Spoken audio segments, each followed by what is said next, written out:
What's going on, y'all? It's Cone back here again today with another episode of After the Buzzer, the show where I recap the NBA games from the night. Took a couple days off from making these recap videos, but here we are back with another one. I think there were 8 games to go ahead and get through, so I'm going to go ahead and get into it real quick. Primarily, we're going to focus on one team in this video that's defied all my expectations up to this point. I thought they would be kind of a more middle-of-the-pack team, and maybe, it's early in the season, they do eventually fall back down to that state, but as of right now, they're playing extremely well, led by one of the top MVP candidates, who may be finally here to get his award. Leave a like and subscribe if you enjoy, hit the notification bell so you don't miss out on future videos, and as always, drop your takeaways from these games down below in the comments. Let's go ahead and start off with Mavericks versus Wizards. If I'm being honest, not much to say in this game. The Mavericks destroyed the Wizards despite Kyrie Irving not playing. The Wizards have been bad this season. I was hopeful they'd be like a fun, bad type of team.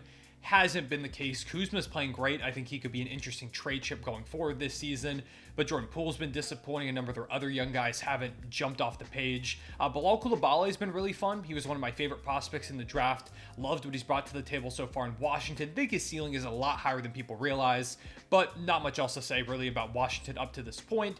But it was a chance for the Mavericks to go ahead and move to 9-3 on the season, setting them up at the second best record in the Western Conference, only behind the Denver Nuggets. And they've looked great so far. This is a team that me and many others weren't really sure what to do with going into the season in terms of predictions and expectations, because the end of last year was extremely rough. The pairing of Luka and Kyrie didn't play very well together when they were on the court, mainly because the offense was really fun and it was great, but the defense was a complete disaster. They had an offseason, though, to go ahead and reshape this roster around Kyrie and Luka, try and build to their strengths, give them more defense while also bolstering the offense, and so far it's worked to give them, again, 9 wins to just 3 losses. Their offense is second best in the league, only behind Indiana, with an offensive rating of 120.5. Their lowest point total so far this season has been 110. There has not been a game so far where the Mavericks have scored less than 110 points. They put up 120 or more points in 7 out of their 12 games. They've been ridiculous. The defense is still a bit of a concern. We'll talk about that later, but offensively, there's almost nobody in the league doing it better than Dallas right now. And to the surprise of probably not a single one of you, at the center of the whole operation is Luka Doncic, who has been one of the league's most dynamic offensive threats pretty much since day one when he entered the league. His sophomore season, he was breaking records, shocking everybody. He's been an all-NBA first teamer every year outside of that first rookie season. He's incredible, and so far through this early going, he might be probably is having the best season of his entire career so far, which seemed impossible coming into it because it just feels like there's no way he can get better. When you watch him play every single year, you're like, this has to be the best he gets. He continues to find ways to improve. In this game, he put up a pretty typical Luka stat line, maybe even a little bit, I guess, disappointing or lower than his usual standards. 26 points, 7 boards, and 10 assists, which is ridiculous to even say that you could expect more from Luka, but it was, again, a blowout. Didn't have to actually do too much in this one. And statistically, he's putting up a pretty typical Luka season stat line, 30.7 points per game, 7.8 rebounds, 8.1 assists. But the real thing that jumps off the page is the efficiency, because Luka's always been a decently efficient player, but he's never been like one of the pillars of efficiency in the league. And this season, that's changing. So far, he's shooting 50% from the field and 42.5% from 3, which is about 7% higher than his previous career high from deep. Not to mention the fact that he's currently attempting the most threes per game that he has in his entire career. He's been one of the league's premier volume shooters so far. He's got an argument to be one of the best in the entire association through these first 12, 11-ish games. It's been incredible to see, and I think a part of that is this wider open offensive system that they have where you have to worry about more guys than just Luka. Kyrie is a big factor in that. We'll talk about him in a moment, but having like Kyrie out there, Grant Williams, Tim Hardaway Jr., who's been amazing so far shooting the ball, the team is just well orchestrated around Luka where you can't send doubles as effectively anymore because he's going to make you pay time and time again with his elite playmaking, now being able to pass to guys that are going to reliably knock down shots. Plus, he's just, even when he's taking the more difficult ones, knocking them down at a ridiculous clip. There are so many looks that don't feel possible that Luka just finds a way to pretty much will into the basket. It feels like he's got the force or something like that, where he can just use his mind to push the ball to where it needs to go. I don't know how he knocks on some of these looks. He's one of the league's most clutch players. every time you have Luka, your offense is going to be fantastic, and now with better pieces around Luka than ever, we're seeing them put up historical numbers. And with Luka, one of the questions surrounding him has always been, when is he going to win that MVP? It doesn't feel like a matter of if. With Luka, looking at the stats, the impact, the presumed longevity, it just feels like a matter of time. And the reason he hasn't won one yet is because the Mavericks haven't been good enough to get him that award, not being one of those top regular season seeds.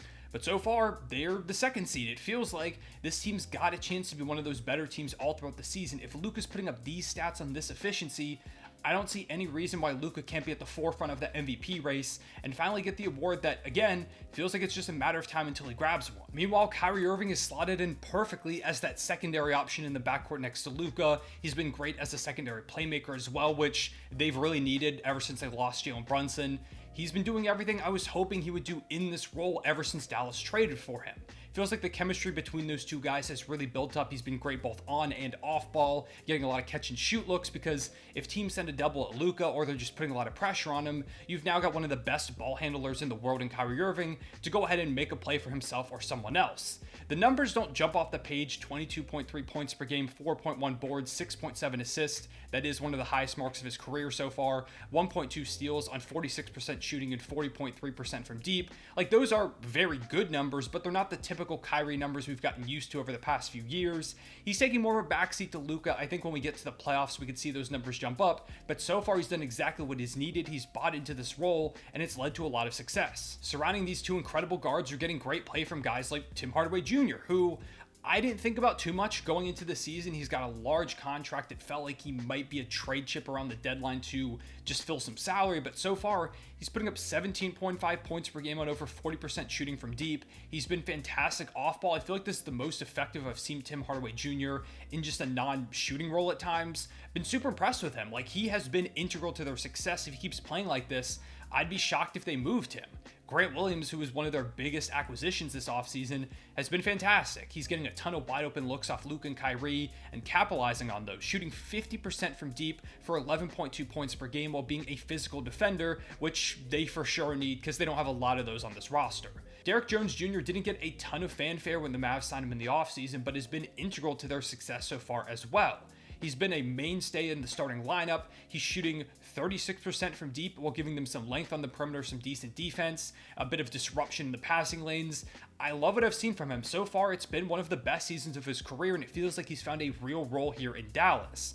Dereck Lively has been huge for them. I believe it was in my bold predictions for every team video. I talked about Dereck Lively and said that I thought he could be the main starter for this team halfway through the year. It turns out it only took one game for him to become very clearly the most effective big man in this entire rotation. He has been a godsend for them as a lob threat for Luka and Kyrie, someone who attacks the glass, gives them athleticism, some quickness at the big man position. Every time he rolls to the rim, he's rolling hard. He hasn't been a big time shooting threat, but it feels like he could get there at some point. He's putting up 8.3 points per game and 7 rebounds and 70% shooting. Like, those numbers aren't anything crazy, but the impact is there. When Dereck Lively is on the court, they are drastically better. They need him out there. One thing they do need him to do is cut down on the fouling so he can be on the court more, but the numbers show, and just the eye test proves that when Dereck Lively is playing, the Mavericks are far better. He's making a way bigger impact than I was expecting for a 19-year-old rookie on a team that had, championship aspirations, at the very least wanted to be a playoff team. But he's exceeded all my expectations despite having a lot of faith in him going into the year. Really, relative to my expectations, the only big disappointment so far this season has been Josh Green. I felt like he could be the breakup player for this team, step up as their third best player alongside Luka and Kyrie, and instead, he's struggled both offensively and defensively, hasn't found that role that I thought he would, slotting into a good spot. I don't know, it's been a weird year so far for Josh Green. I think eventually he will figure it out. He's incredibly talented, and there still are flashes of the player I think he can eventually become, but so far just hasn't been as big of an X factor as I thought he would be for the Mavericks. But due to the play of all the other guys, this Mavericks team is winning. Their position towards the top of the West feels like this could be one of the best teams of the Luka Doncic era. Could be enough to finally get him that MVP. Things are looking pretty good in Dallas, at least offensively, because the defense, like we saw at the end of last season, is still really rough. They're the 6th worst defense in the league so far, very reminiscent of the end of last year. The only difference is that the offense is drastically better, which has been enough to hold off that bad defense. but if the offense ever comes back down to earth a little bit, this Mavs team could be in trouble. If it remains historically great, they could probably overcome it for a majority of the season, be one of the top seeds. Feels a lot like the Kings last year, though, where even if the offense is fantastic, if you don't have at least an average defense, I don't know how far you can go into the playoffs when you're going to face teams like Denver, maybe even a Phoenix out there if they finally get their big three on the court together. Teams that could have fantastic offenses and hold up defensively. Are you going to be able to match up with those teams if you're giving up a bunch of points every single night? I just don't know if a shootout is the best way to go all times. Jason Kidd has always been a defensive coach, and there have been some signs of them maybe becoming a better defense. I just don't know if I've seen enough to ever believe they'll become around average or above average over the course of this season. Again, the offense may just be enough to get them over that and make them a threat in the West, but it is something I'm keeping an eye on. We'll see, though. For now, though, huge shout out to the Dallas Mavericks. They've exceeded my expectations. I think I put them middle of the pack in the play-in in my Western Conference predictions. I don't remember exactly where. It's been a little while, a lot of basketball since then, but they've definitely been better than I was expecting. The offense has been humming. The defense needs to come around. Maybe it eventually will. Loved what I've seen from Luka and Kyrie as a duo out there. Tim Hardaway Jr., Grant Williams have been big. Derrick Jones Jr. has been massive as a pickup. Again, very under the radar. Dereck Lively has thrived as a rookie, making a case for an all-rookie appearance over the course of this season. Just been impressed with them so far. Hope they continue to play like this because it's been some really fun hoops. And if they do, could definitely see Luka Doncic raising an MVP at the end of the season and then being one of the scarier teams in the Western Conference going into the playoffs. Moving on from that game, I don't have a lot of other games I want to go super in depth into, but there are a few that I want to cover. Let's start off with Knicks versus Hawks. This one was really back and forth up until the end, with the Knicks eventually pulling out a near W against Atlanta. The Knicks get it done without RJ Barrett, who's been probably their most consistent player so far this season. Been a great campaign for him up to this point. Julius Randle, meanwhile, continues to try and turn his season around. 29 points, 10 boards, 8 assists on 50% shooting. The numbers overall in the season still look bad, but he's definitely playing noticeably better as of late, which is good to see. Glad to see he might be bouncing back to the All-NBA Randle of last year, which the Knicks need to be successful in the East. Brunson had 24 points and 8 dimes, 6 of 10 shooting from deep.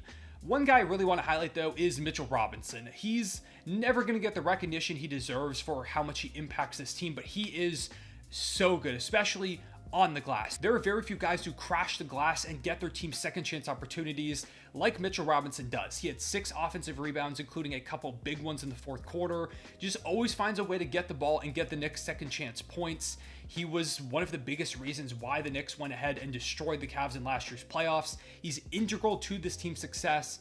He just doesn't have a play style that's super flashy compared to some others. He's not this elite scorer or anything like that. But Mitchell Robinson, don't forget it, is one of the most important pieces of this Knicks team. They're not nearly as good as they are without him. Over on the Hawks side of things, Trae Young just cannot find his shot. He shoots 4 of 12 in this one for 15 points. Did have 17 dimes. Like, his playmaking has been great this season. It always has been, which gives Trae Young some value even when the shot isn't falling. But you want to see him get back to the somewhat efficient Trae Young of old. Hasn't shot 50% or better at all this season. That was something else I think we saw last year. I don't remember how many games in it took for him to do that, but it feels like a similar start for him, and maybe he'll kind of figure it out over time, but I don't know. It just feels like Trae is never really going to be that efficient with the shot diet that he has, which is really tough looks, and sometimes he knocks those down, and when he does, it's amazing to watch, but I don't know. Trae Young just... If they want to be the best version of themselves, they need a more efficient Trae out there. Bogdan Bogdanovic had 28 points as their leading scorer. Took a really bad shot to try and tie this game late. He was either trying to avoid a potential foul because it was a 3-point game, and you know a lot of teams like to try and foul to force you to the line rather than giving you the 3. So I don't know if he was afraid of the foul in that scenario or thought they had less time, but it was this fading catch and shoot 3 that he airballed. I know he was their leading scorer, but they can definitely get a better look than that. Maybe it was one of those other factors I talked about. Jalen Johnson, another good game for him. 18 points and 7 of 9 shooting. Been fantastic, really all season. Moving on, we had Suns versus Wolves, a game that I was really excited for, and it turned into a blowout. The Suns destroy the Wolves. This was supposed to be the first game of the Suns' big 3 playing, but Bradley Beal ruled out like right before the game with that continued back injury that keeps popping up. Still haven't seen Durant, Booker, and Beal all in the court together so far this season, but this is a big win, blowing out the Timberwolves, who have been on fire so far. Book puts up 31, 4, and 5. Looks amazing. If he continues to stay healthy, going to be an all-NBA caliber season for him. The Suns also just look drastically better as a team when he's out there. It's night and day for Phoenix when Book is in the lineup. They scored 133 points on a Wolves team that have been the best defense so far. A lot of that was Book. Also, a lot of that was Kevin Durant, 31 points, 6 rebounds, 6 assists. And they also just like physically could not miss from three, which is hard to defend when they're unable to miss. The Wolves also just like gassed out there. Were giving up a lot more wide open looks than they typically do. This was their third game in 4 nights. Second half of a back-to-back after a really down to the wire physical matchup with the Warriors. Physical as in Draymond Green choking Rudy Gobert out there, which resulted in a 5-game suspension today. So we'll see how the Warriors do in his absence. Steph Curry also continuing to miss time with an injury. The Warriors are in a rough patch. They start off really hot. They struggled. And now the Draymond Green situation, Curry being out. They might start to tumble down the standings. We'll keep an eye on them. But again, back to the Timberwolves. Anthony Edwards also really struggled in this one. The offense kind of falls apart when he struggles. Shot just 4 of 16. It feels like he also just tries to relentlessly shoot his way out of slumps, which sometimes it works, but other times it just gets hard to watch. Cat had another solid performance in the meantime. 25 points, 6 boards, 7 assists on 59% shooting. Feels like he's kind of got his rhythm back. Final game I want to go in depth into was Sixers versus Celtics, a battle of the 2 top seeds in the East. And the game wasn't as good as I was hoping it would be. It was kind of back and forth, but the Celtics were in control for most part and managed to close the game out, winning by double digits. Despite missing both Jaylen Brown and Kristaps Porzingis, really shows the ability of the other guys in this roster to step up. Sam Hauser had a pretty solid game. Derek White was unstoppable, 27 points, 3 boards, 5 assists on 59% shooting. Jason Tatum, typical stuff from him, 29, 8, and 6 on 44% shooting. They did a great job on Joel Embiid. Al Horford has always been one of those players that's given him some trouble. Boston as a whole has always had better schemes than most for Joel Embiid. He had a fine game statistically, 20 points, 9 boards, 7 assists on 50% shooting, but he wasn't his typical dominant self. They frustrated him at times, kept the ball out of his hands for a majority of this game, which was a big plus, and ultimately he was a minus 25 on the game. Just good defense from Boston, one of the league's best players. Maxey shot just 40% as well versus great guard defenders like Derek White and Drew Holiday. This Boston team is just incredible. The Sixers were also on the second half of a back-to-back. Really missed Nick Batum and Kelly Oubre in this one, who Batum, I believe, should be back soon. Oubre apparently will be out for a couple more weeks with that car accident that did happen. Thoughts out to Kelly Oubre. I don't think I've talked about in this channel so far, but hope everything's good with him. Excited to see him when he does get back to the Sixers.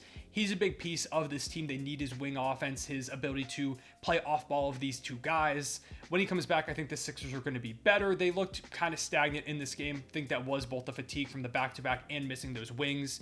Also, I want to say Marcus Morris just shouldn't play. He's not good anymore. He was a disaster. I think he was out there for like 6 or 7 minutes. It was like a minus 15 or 16 in those minutes. Just not good. Defense isn't there. Shot making isn't there. He just shouldn't be in the rotation at this point. To go ahead and wrap things up, the Kings beat the Lakers behind a ridiculous effort from Sabonis, who really gave Anthony Davis problems the entire night. 29 points, 16 boards, 7 assists. Also, De'Aaron Fox just drastically changes everything for the Kings. 28 points, 5 rebounds, and 5 assists from him. One of the league's best duos, super fun to watch, and with Fox out there, they really do feel like they can beat anybody on any given night.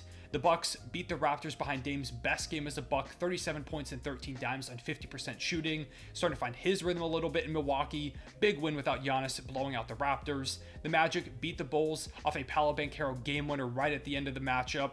Bulls pulled this game all the way back to big Zach LaVine shots down the stretch.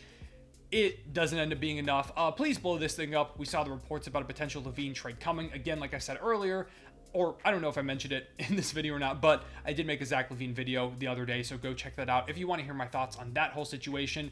But fingers crossed they go ahead and blow this thing up soon. And finally, the Cavs just destroy the Blazers behind another Donovan Mitchell masterclass. 34 points, 6 boards, 4 assists. I don't think enough people are recognizing how good he's been so far this season. But yeah, that's all I've got to say about tonight's games. Leave a like and subscribe if you enjoy. Hit the notification bell so you don't miss out on future videos. Like I said earlier, leave your takeaways down below in the comments.